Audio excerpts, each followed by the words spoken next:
if I were to play the main story mode, where you're like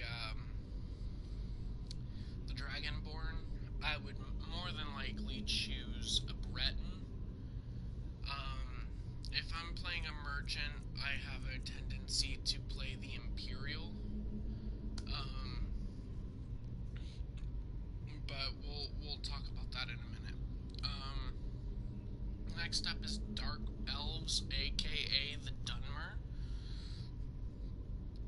In their homeland of Morrowind. Morrowind is actually a game you can actually go and play for PC. Dark Elves are noted for their stealth and magic skills. They are naturally resistant to fire and can call upon their ancestors' wrath to surround themselves in fire. So, in other words, they're great at destruction spells and are resistant to fire. So, any pyromancers you run across in the game, you have a resistance to that. You're not impervious, okay? You're resistant. There's a difference. I didn't know the difference, and when I played a Dunmer, I wound up getting obliterated by this high-level pyromancer, and I was like, but I'm impervious to fire, and then I found out it's resistant. I had to go back, make a new character, and read it, because I was like, why are you not impervious? Well, there's your reason. They are naturally resistant to fire, but they are not impervious. You can build your resistance to be stronger by enchanting, and you can enchant your weapons, you can enchant your armor, you can enchant your shields. And by armor, I'm talking the full thing. The helmet, the breastplate, the gauntlets, the boots, all of it.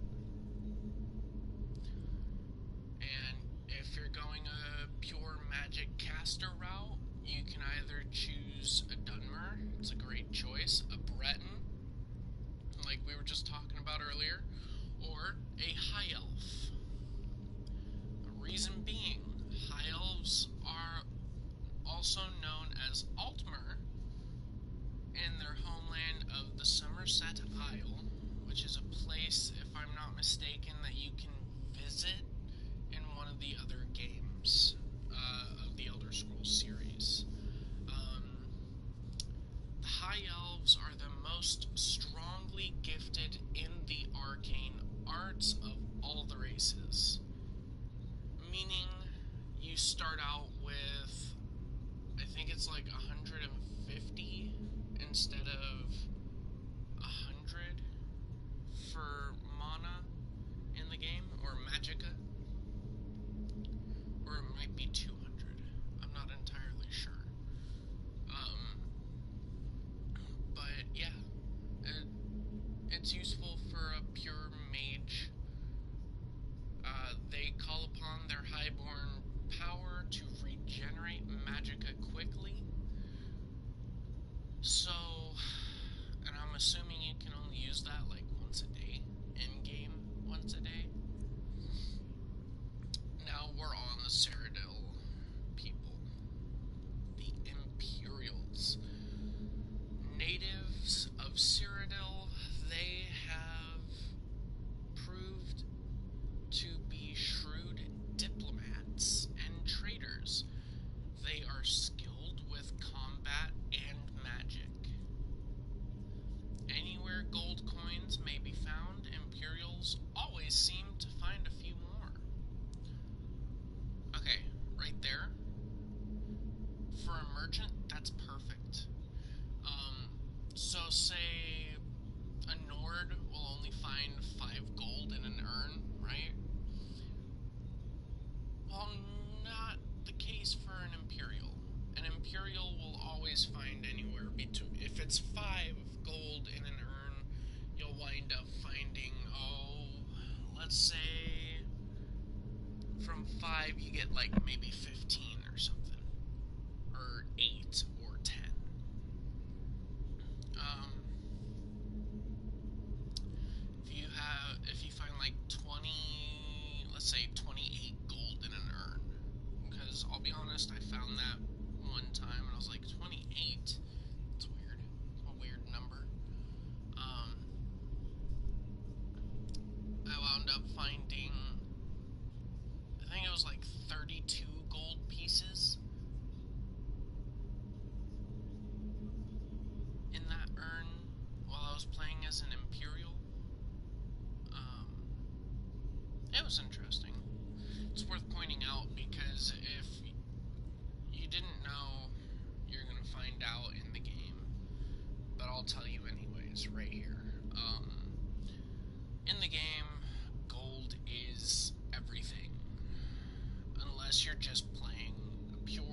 chests hidden up somewhere, or they're hidden behind something.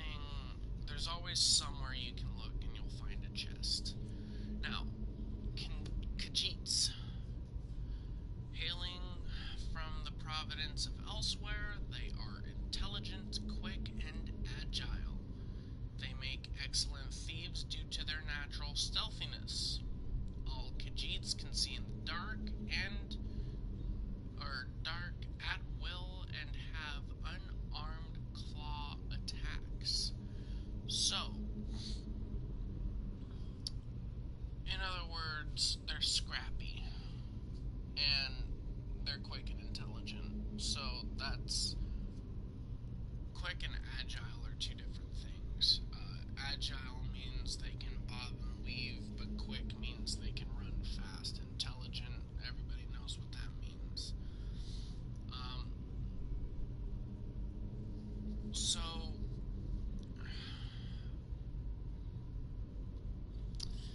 with all of the fur that they have, they are not as resistant to the cold as they should be.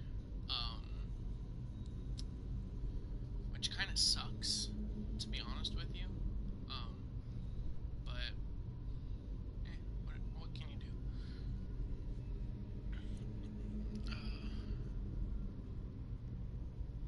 Am I free to play Phantasy Star? Why did you not just join the party and ask me? Nords, citizens of Skyrim, they are a tall and fair-haired people, strong and hardy. Nords are famous for their resistance to cold and their talent as warriors. They can use a battle cry to make opponents flee. So, there is that. Yes, I will be on Phantasy Star in a bit.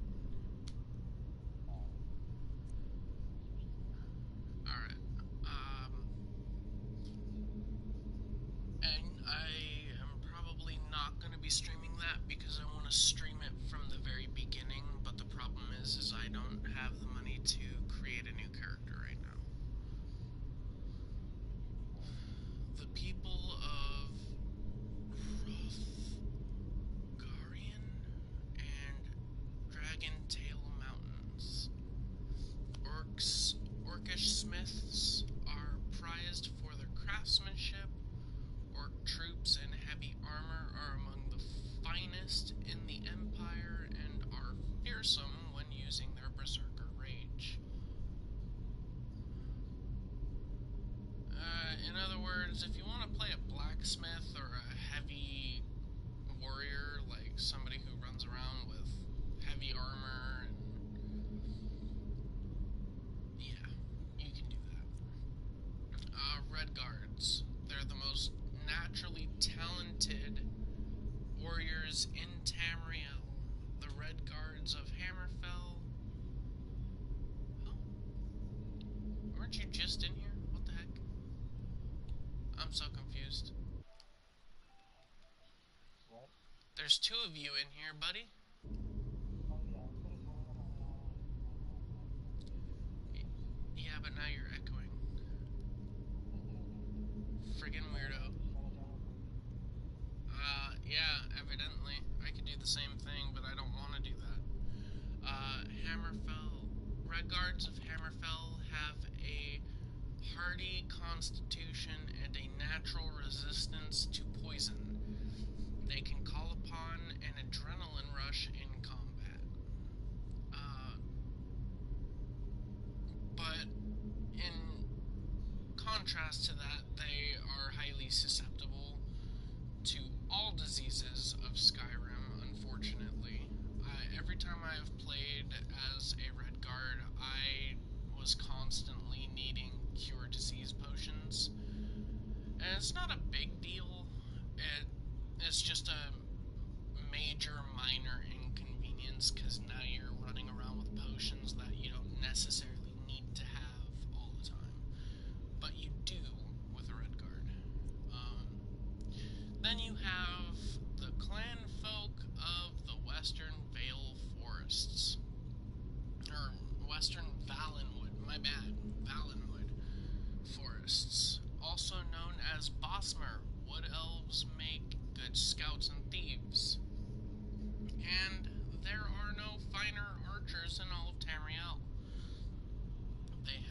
natural resistances to both poisons and diseases. They can command animals to fight for them. Now, Nords have a kinda strange thing as well, where they are semi-resistant to diseases in terms of I get breakbone fever because I fight a lot of bandits and lots of trolls, bears, and wolves. But these guys, on the other hand, if you're trying to go the hunter route, they are the best hunters in all of Tamriel. I have only ever had one follower that I haven't really seen die. And that was a follower that you get in, I think it's Riverwood. Yeah, Riverwood. There's an elf, wood elf, that falls in love with a girl by the name of Camilla Valerius. The only female in Riverwood that is of marrying age and has not been spoken for yet, because she is looking for the right person to come in and sweep her off her feet. And he thinks he's the right guy, but so does another Nord who is a bard, and he basically makes his money by sitting in the tavern, singing and playing his instrument all day. But I've never once seen any of the bards make any money doing it, so, well, you know.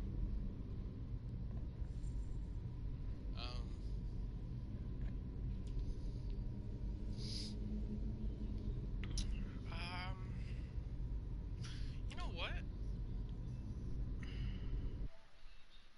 What the heck? You joined up again? I'm listening to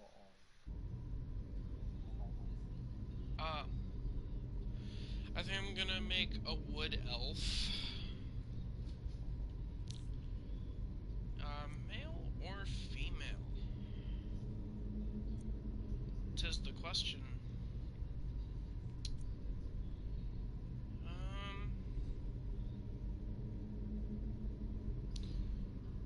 I normally always play a female.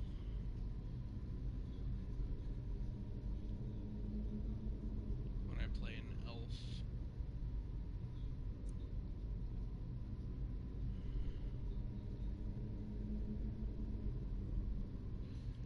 And, it's gonna be the same thing again. I always play a female when I play an elf, only because it's just something I like. And if I ever met a female elf in real life, I would probably try to put a ring on that finger. Elves have extremely long lifespans, and when they fall in love, they fall in love. There is no,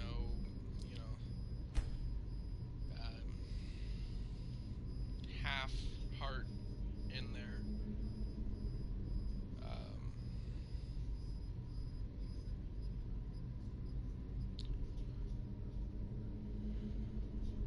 Let's see.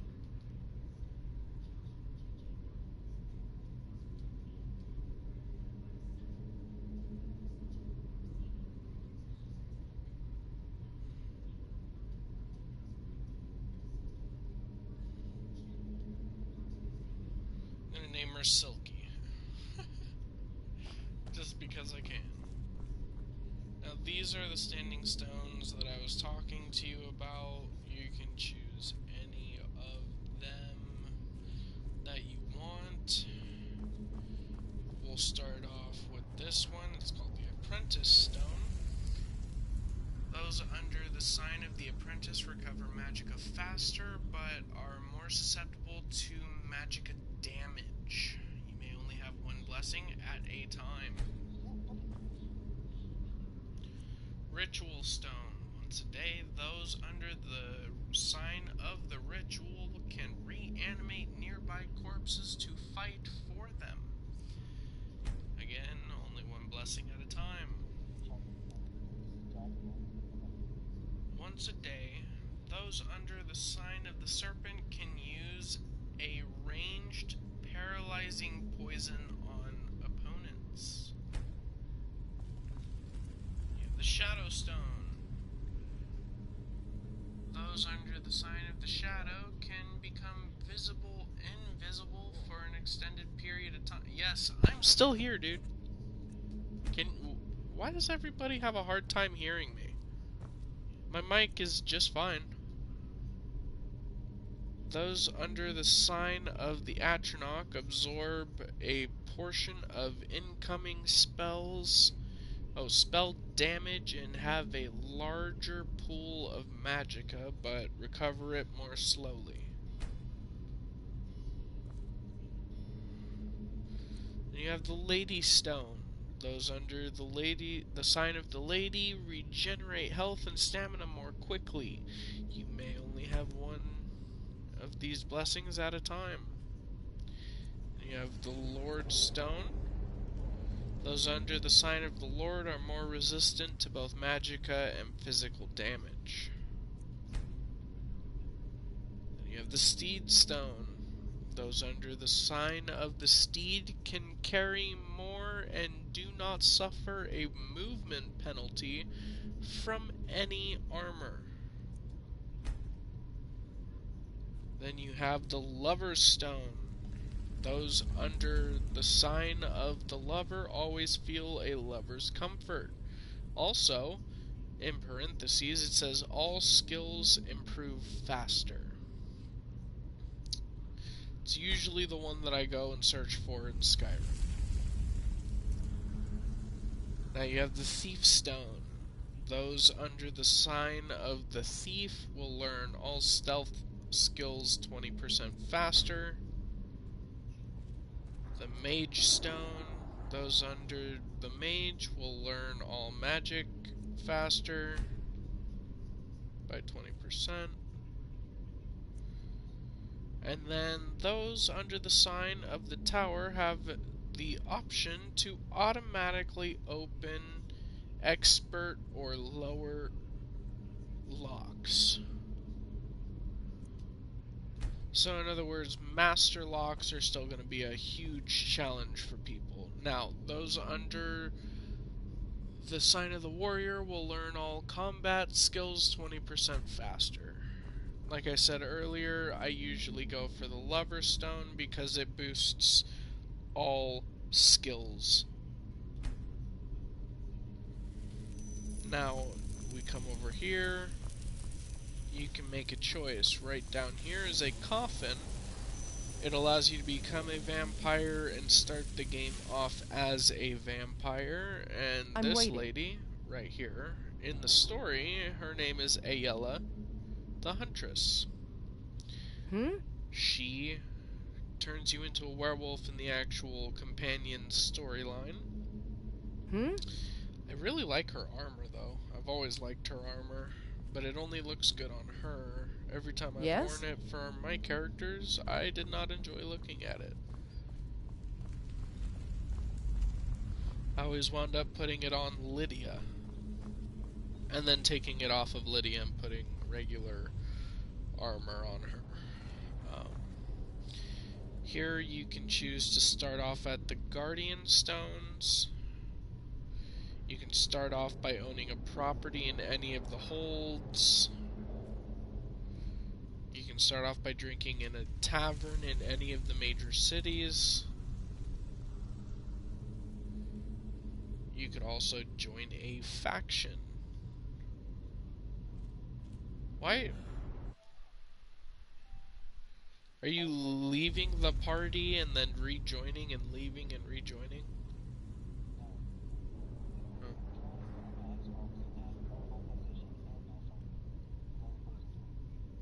Okay. Stranded and helpless.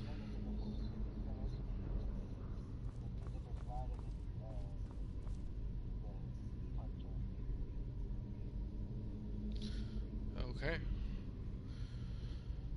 So, I'm more than likely, now that I am playing as an elf, I'm probably gonna choose some.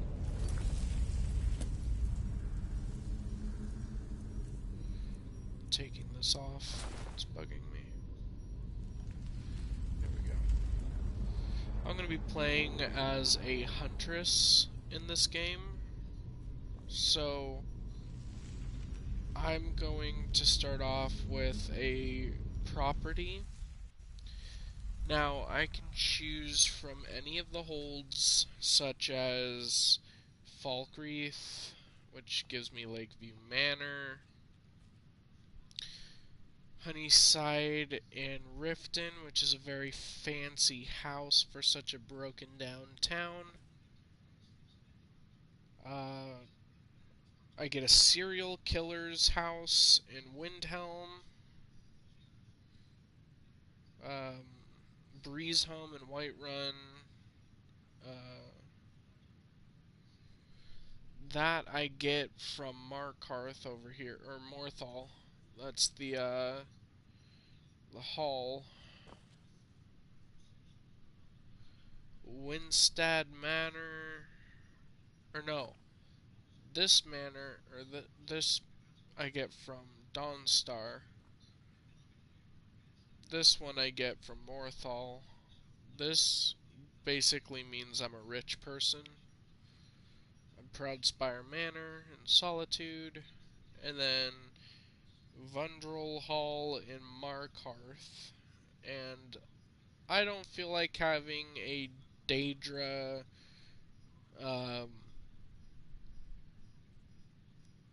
I don't want to have a place of Daedric worship in my house. It's just not something I want. And it's Molag Bal, somebody of torture and domination.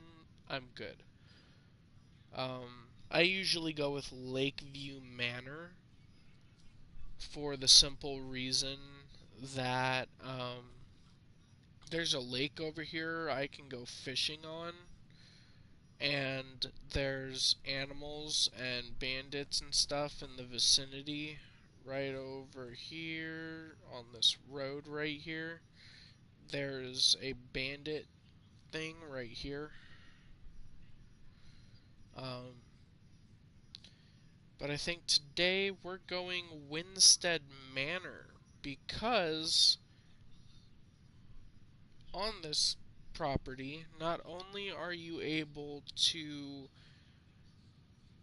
grow and nurture and raise fish, but you could also have cattle and all sorts of stuff. So I'm gonna go ahead and click on Winstead Manor, and it'll load the game in, and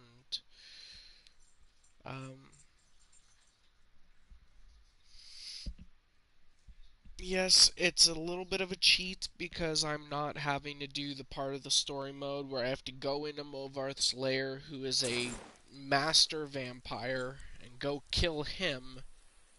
Now, I can add survival mode, or I can take survival mode off. For this playthrough, I'm going to take it off.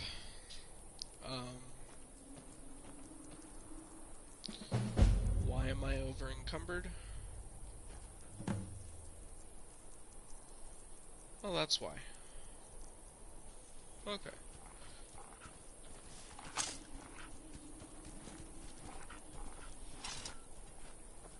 Okay. Is this empty? No, it is not. We're gonna take all of that. We're gonna go here. Small house layout. Giggity giggity. Alright. Now we're gonna go here. Build the foundation. The walls. The frames, I should say. Now the walls. The house floor. The roofing frame and the roof. Then the door. Now I can either do an animal pen, fish hatchery, garden, grindstone smelter, or the stable. honestly, I'm gonna have to go with the workbench, the grindstone, the smelter, the garden, the fish hatchery, and all of the above. There's a reason for that, and you'll understand afterwards. Now, main hall. I don't have to add any more to it, but I'm choosing to. This is a big plot of land, and I would be a fool not to. Add that, that,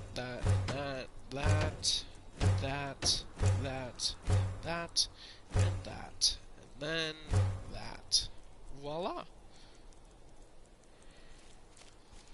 Now, instead of that small little house, I have that huge, giant house. Yeah, why not?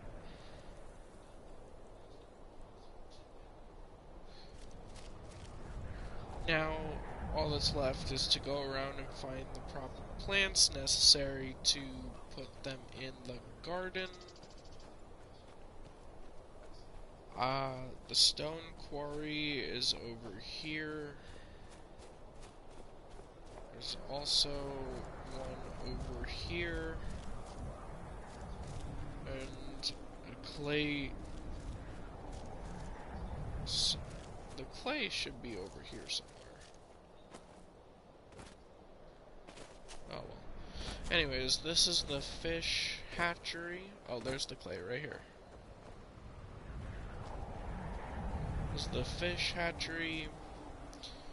You could actually go over there and kill those things if you need to, but I don't think we need to.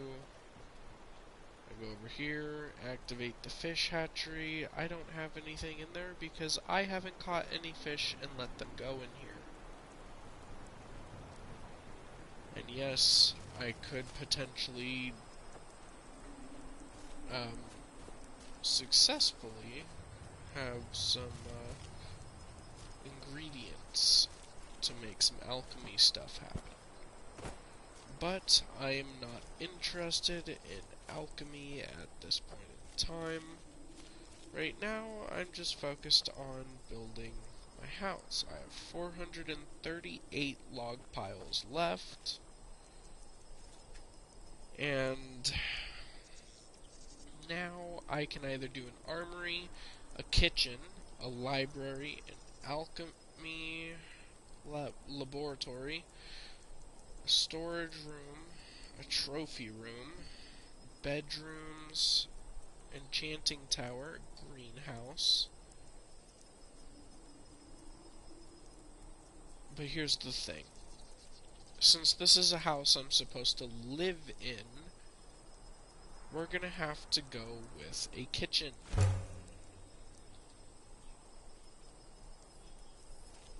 For obvious reasons. Doors. Now, I need to go quarry some stone, so we're gonna go over here. I got the foundation set.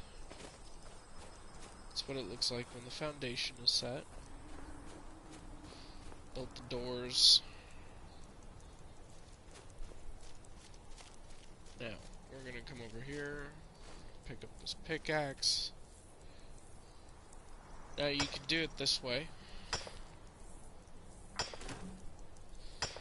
And if you do the mining for the stone quarry and stuff like that this way, you run less risk of the stone quarry being depleted quickly. So it will potentially keep staying filled, which you want when you're making renovations to the house.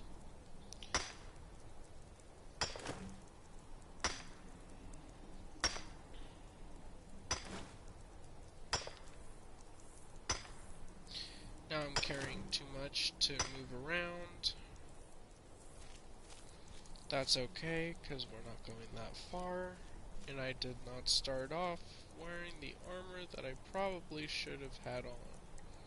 For whatever reason. I'm going to do that now.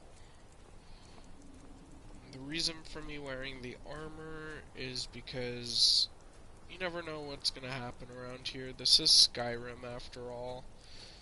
Random wolves, and given the territory I'm in, spiders are a huge probability. And the spiders in this game are huge.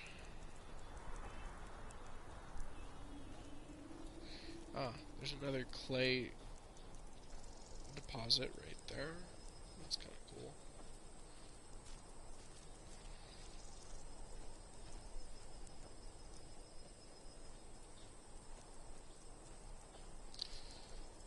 No idea where that book disappeared to. Anyways. Foundation. Let's go take a look. So that's what the foundation looks like.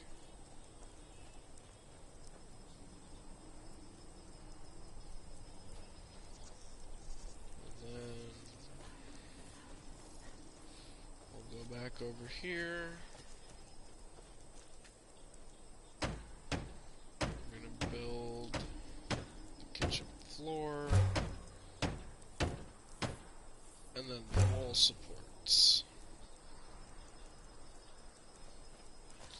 Let's go take a look. So there's the kitchen floor, the wall supports.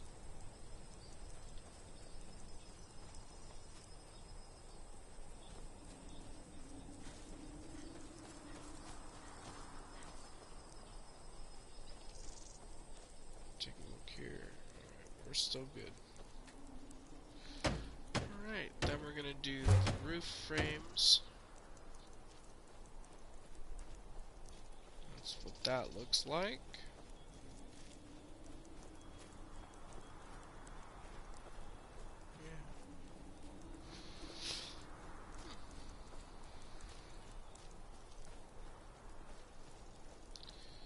We're gonna go here, build the walls of the roof, and voila, we have our kitchen.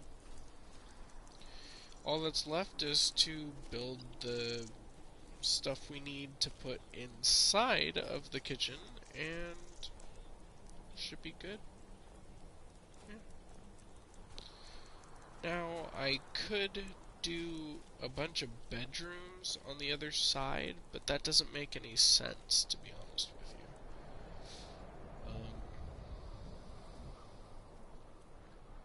I'm probably gonna put a alchemy laboratory and an enchanting laboratory in here, because it's the most useful, and I'm out in the middle of nowhere. A trophy room doesn't make sense. I mean, I know I'm playing a hunter and everything, and I'll probably be traveling all around Skyrim hunting various animals to put them on my walls, but an enchanter... Ooh, a greenhouse. Ooh.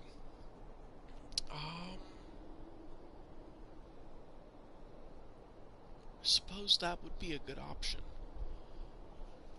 What do you think?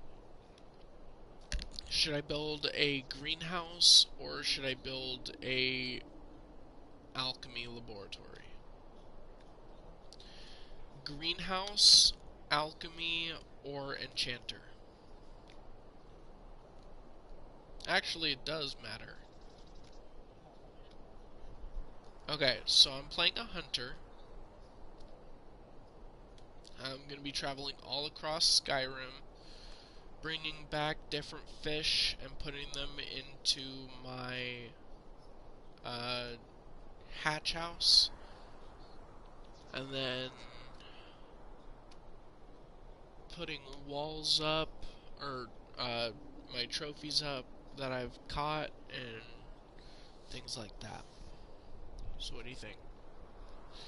I could do the trophy room in the north wing, or I can put a alchemy in the north wing.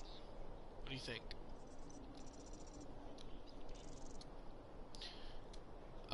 You craft potions in alchemy. I do use potions, yeah.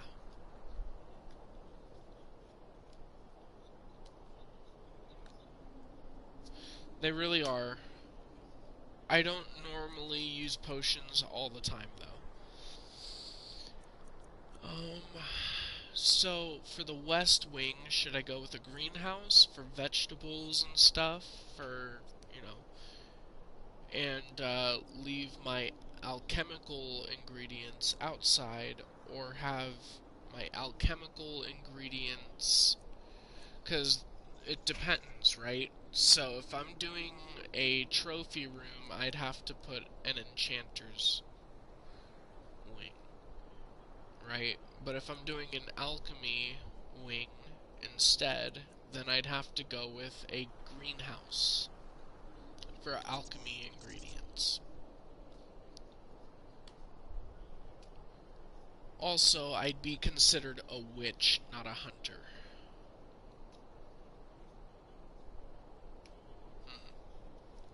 Decisions, decisions.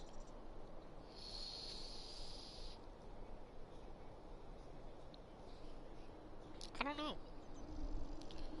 I suppose we can hold off on this for now and figure it out later. Let's go ahead and head inside.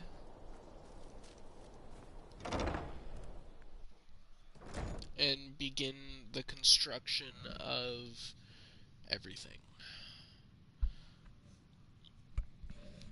Alright, so when you start off inside, this is usually all you can build normally, but, yeah. So you open this door, and voila.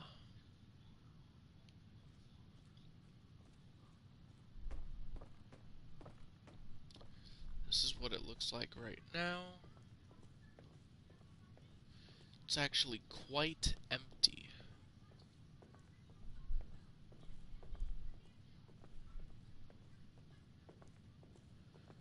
Normally this is where you would sleep, and on the other side is where your children would sleep. Here's the kitchen we were talking about. We're gonna actually build the kitchen up first. I'm gonna do...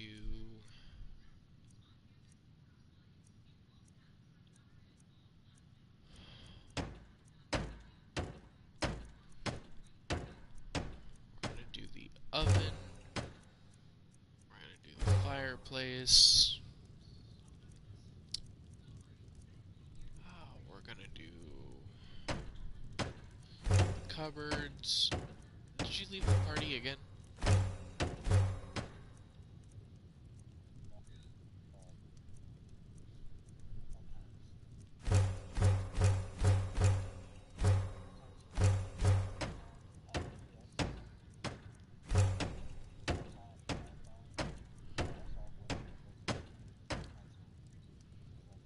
Okay.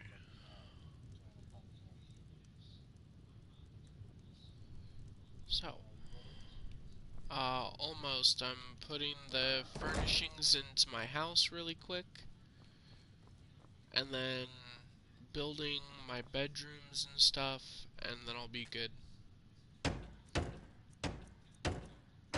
Alright, now in here I can do the dining table, which is this huge table.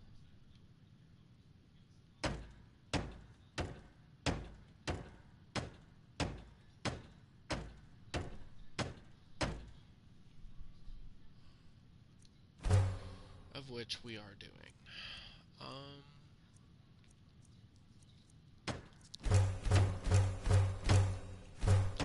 gonna do those. I'm not gonna do a mannequin because that's for armor. I'm not gonna display armor where I eat. Put some barrels, a couple chests. And now I'm out of nails, so I'm gonna have to run outside.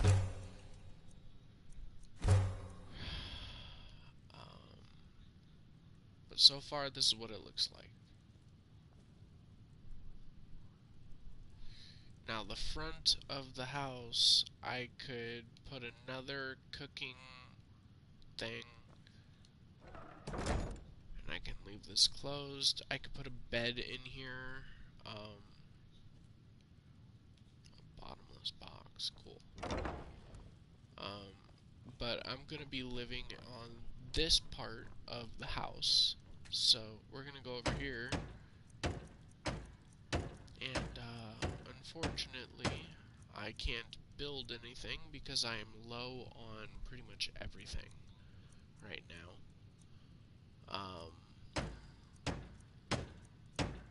But pretty soon I will have a fancy looking house, some nice things. The chair that I built went up here. So did the display case. This is the wardrobe. I need iron fittings. Here's another display case, of which I could probably put an enchanted dagger in there, since there is a health potion right up front here. And, so this is, so far, it's a very simple house. I can build the chandeliers and the racks and stuff if I wanted to. Should probably put the chandeliers in here for some lighting. But aside from that, this is what my house would probably look like if I was actually building a house.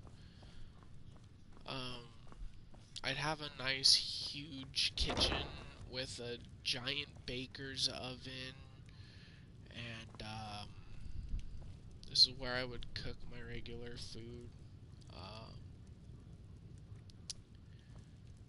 This is where I would churn my butter.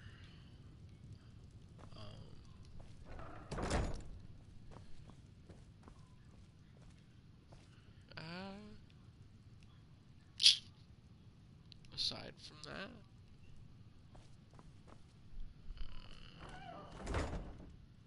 I think that'll be it for this playthrough.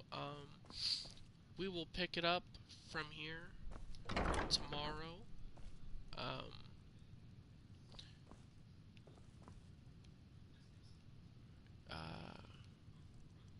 And we will finish up building and crafting, and